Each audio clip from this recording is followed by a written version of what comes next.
Oh, wala nang topak si Heaven ngayon, no.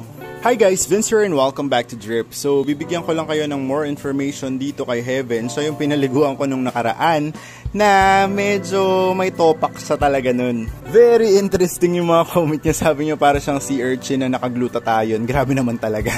Ang dami din nagtatanong kung nakakatusok ba to. Yes po, nakakatusok po yung kanyang tusok. And nung pinapaliguan ko siya, ang sakit-sakit talaga ng kamay ko. Hindi ko lang pinapakita. Pero ayan, bati na po kami ni Heaven at wala na po siya masyadong topak ngayon and ayan, gusto niya tumakas sa kamay ko. Si Heaven po ay isang cutie na hedgehog.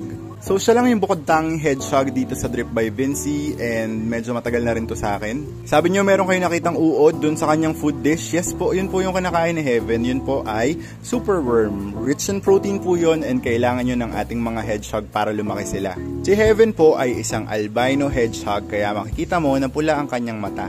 The reason kung bakit kami nag-away noon is dahil nakatakas siya sa kanyang cage tapos pinagalitan ko siya nung natagpuan ko siya sa lapag nung pag-uwi ko galing sa aming outing.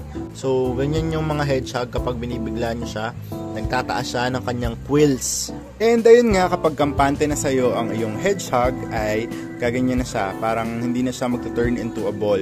Bait naman to si Heaven, topakin lang talaga minsan.